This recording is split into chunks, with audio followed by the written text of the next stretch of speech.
کے سارے بندے ہیں، تو اللہ کو جو ہے وہ تکبر کی نیکی نہیں، وہ گناہ جس کے بعد عجز پیدا ہو، اللہ کو وہ پسند ہے، وہ گناہ جس کے بعد توبہ کے جذبات ابھریں، بندے کو شرمندگی کا احساس ہو۔ تو مت ایسے بنے کہ 4 نمازیں پڑھ لیں تو سب بے نمازیوں کو حقیر جاننے لگ جائیں، تھوڑا سا کام کر لیں، صدقہ و خیرات کر لیں تو باقی مالداروں کو حقیر جانے لگے۔ آپ کو دین کے کام کی توفیق مل گئی ہے تو آپ دین کے ٹھیکیدار بن کے بیٹھ جائیں کہ میں اتنا بڑا جلسہ کروایا، اب میرے علاوہ تو کوئی یہاں مسلمان نہیں رہتا، میں ہی سب سے بڑا عاشق رسول اور میں ہی سب سے بڑا مسلمان ہوں۔ نہ، ایسا نہ کیجیے۔ اللہ نے آپ کو توفیق دی، آپ نے لوگوں کو دعوت دی، پتہ نہیں کس آنے والے پہ کتنا کرم ہوا ہے۔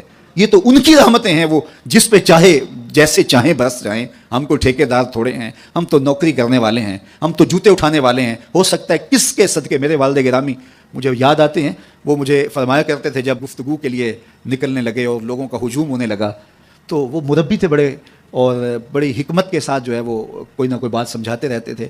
تو ایک دن فرمانے لگے کہ ایک خطیب تھا، بظاہر اچھا کتاب کرتا لیکن اندر سے اتنا اچھا نہیں تھا۔ تو جب وہ فوت ہو گیا تو وہ بخشا گیا، تو اس نے اللہ سے کہا کہ میرے مالک، میرا تو کوئی عمل ہی نہیں ہے کہ میری بخشش ہوگی تو میری مغفرت ہو گئی۔ تو فرمایا کہ ہاں ہم تجھے جانتے ہیں، لیکن ایک دن تو کہیں واز کر رہا تھا، میرا ایک بندہ بیٹھا تھا، اس کو پسند آ گیا، میں نے اس کے صدقے تیری مغفرت فرما دی۔ اٹھ فریدا ستیا تے میلا ویکھن جا، اٹھ فریدا ستیا تے میلا ویکھن جا، وت کوئی بخشیا مل جاوے تے تو ہی بخشیا جا۔ تو پتہ نہیں کس کے صدقے سے اللہ رحمتوں کا نزول فرماتا ہے۔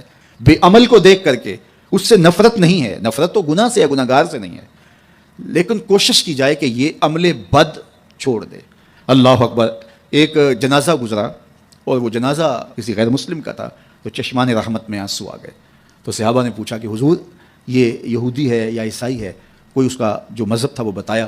تو فرمایا کہ مجھے اس بات پہ افسوس آیا کہ یہ اسلام نہیں لا سکا اور کفر کی حالت میں مر گیا، تو اگر یہ اسلام لاتا اور جو ہے وہ جنت کی راہوں کا مسافر ہوتا تو کتنا اچھا۔ یہ اس کے ساتھ بھی ہمدردی ہے۔ تو اللہ کی مخلوق، یہ جنت کے اکیلے ٹھیکیدار بننے کی کوشش نہ کریں کہ میرے علاوہ کوئی جائے ہی نہ، جنت کے دروازے پہ میں بیٹھ جاؤں کسی کو، یہ زیادتی ہے۔ میرے تو اعلیٰ حضرت نے یہ کہا تھا، ایک میرا ہی رحمت پہ دعویٰ نہیں، شاہ کی ساری امت پہ لاکھوں سلام۔ تو اس لیے امت سازی کی ایک تو کوشش کریے، اپنے اندر باہمی چھوٹے چھوٹے نزاع اختلاف، یہ انسانی فطرت ہے، انسان کے اندر طبائع کے اندر اختلاف ہے، ترجیحات کے اندر جو ہے وہ اختلاف ہے، اپنے اپنے مزاج کے اندر تفاوت ہوتا ہے۔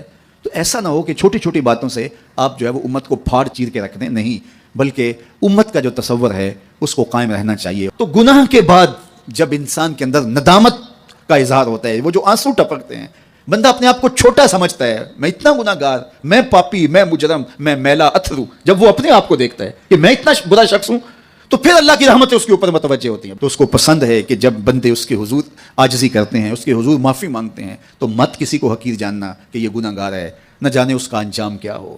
کتنے گناہ گار ان کا آخر اچھا ہو جاتا ہے، کتنے نیکوکار ان کا آخر اچھا نہیں ہوتا۔ انما الاعمال بالخواتیم، وہ تھی تو فاحشہ عورت، لیکن ایک کام کیا کہ ایک کتے کو پانی پلا دیا، اپنے دوپٹے سے جوتا باندھ کر کنویں میں لٹکایا اور اس کو پانی پلا دیا۔ حدیث پاک میں آتا ہے اللہ اس کے صدقے سے اس کی خطائیں معاف فرما دی۔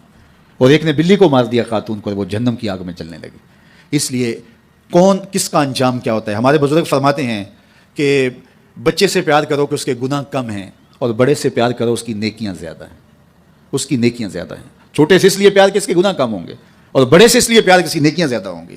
اور اسی طرح جو ہے وہ خیال کرو کہ ہو سکتا ہے اس کا انجام بخیر ہو جائے اور اس کا آخر کتنا خوبصورت ہو۔ تو مت کسی کو حقیر جانیے گا، ایک میرا ہی رحمت پہ دعویٰ نہیں، شاہ کی ساری امت پہ لاکھوں سلام۔